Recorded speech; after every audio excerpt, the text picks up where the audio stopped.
The Court of Appeal has overturned the convictions of alleged gang leader Tesha Miller. Alright, let's really sit down and unpack this one properly, because this situation is not as straightforward as people are trying to make it seem. We are dealing with the case involving Tesha Miller, and right now the big legal conversation is this. Why did the Court of Appeal order a retrial in this case, but refuse to do the same thing in the case involving Vybz Kartel? This will not sit well with a lot of people. I can feel a lot of Gaza people are going to run in and talk a bag of shit, but at the same time, this is showing us that there's some miscommunication going on. There's also prejudice and a lot more. And I'm telling you from now, if you just look at the headlines, it look inconsistent. It look like one rule for one case and a different rule is for another.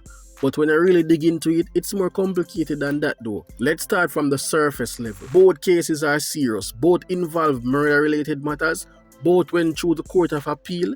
So naturally, the public expectation is consistency. If one man gets no retrial because of delay, then logically people are going to expect the same standard to apply across the board. But the court doesn't work off vibes, it works off specific legal factor. And that's where the separation starts. Let's start with Kartel case. Why no retrial? Because this is the case that everybody is comparing this to.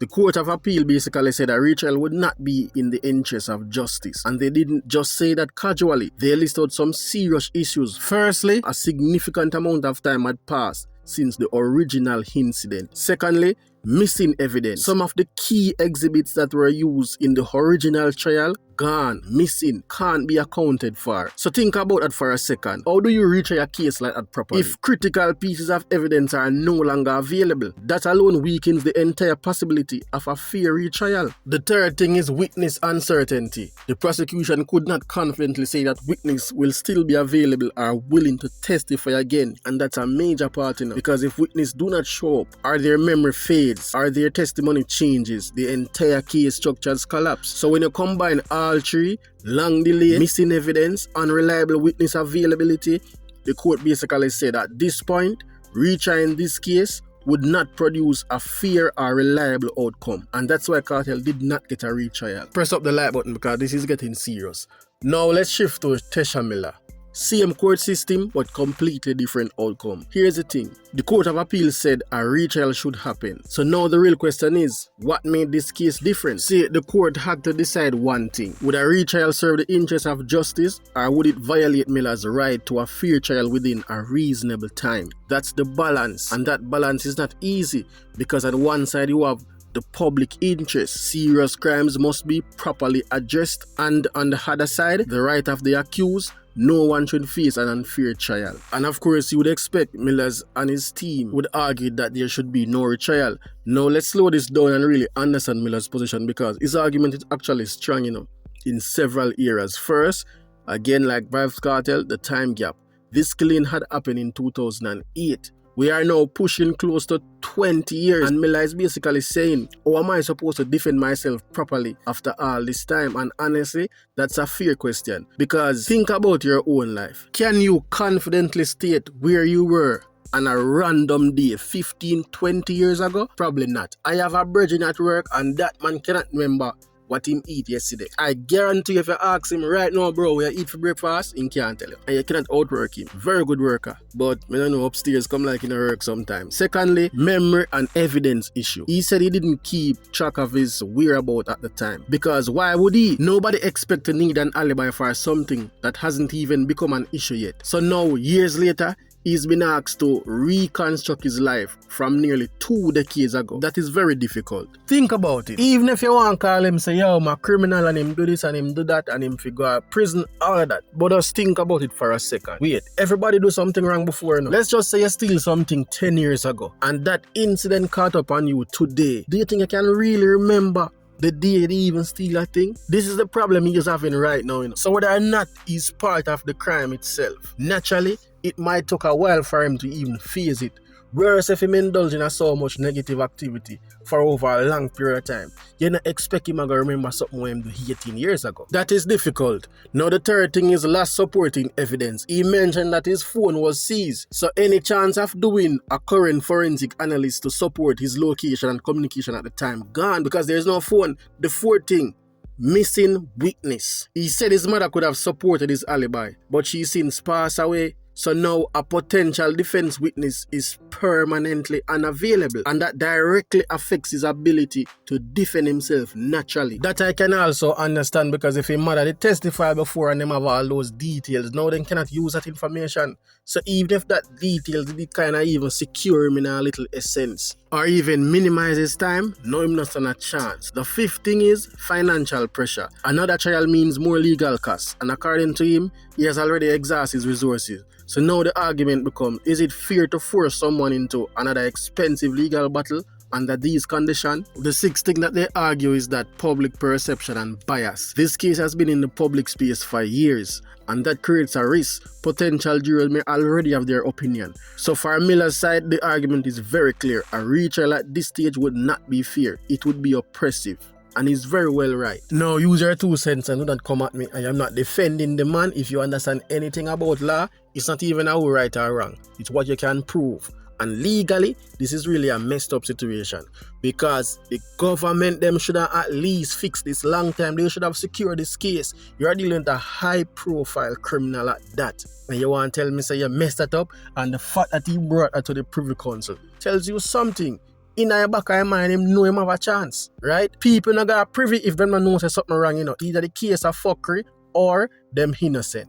Now let's talk about the flip side, the prosecution side. The prosecution is looking at this from a complete different angle. Their argument is simple.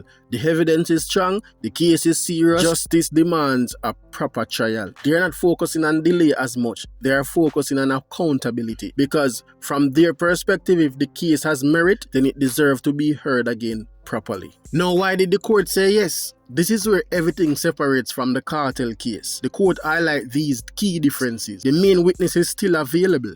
The prosecution's case is still intact. There was no misconduct by the prosecution. The original conviction was based on credible testimony. Unlike Vybz Kartel case where there is no physical evidence, no body, nothing, yeah, this one is different. The structure of this case is still standing. Nothing critical has collapsed except for his witness, which is his mother, who is no longer, with us or among us. Now let's deal with the elephant in the room. Time. Yes, a long time has passed, but the court made a very important distinction that a lot of people are overlooking. Miller wasn't arrested until 2018. So for the court perspective, he wasn't sitting in custody for 20 years. The delay before his arrest is being treated differently from the delay after arrest. So they are basically saying, we are going to weigh those early years as heavy against the retrial, and that is a key difference from the cartel situation. But you know what? Even the court admit that there's a problem. The court admit that the appeal process itself took too long. We're talking nearly 3 years to deliver a judgment, and that is not normal. That's not the ideal situation. And that creates a serious issue. The system itself is contributing to delay, and when the system creates delay, that delay can be used as an argument against justice. And what did the court do? They tried to balance things. They said yes, a retrial should happen, but it must start within a specific time frame, 6 months after his current case ends. And if that doesn't happen, the case could be stayed. So the court is basically saying, we'll allow a retrial, but we're not going to let this drag on forever. It has to be finished within 6 months. If it go over 6 months, just let go the man and done. That makes sense. So comparing both cases one more time, let's simplify it. Cartel case, evidence missing, witness uncertain, the delay was too damaging, so no retrial. Miller case, evidence intact, witness available, delay present but treated differently, which resulted in a retrial. So legally, there's a distinction, but publicly, it still feels like a controversial matter.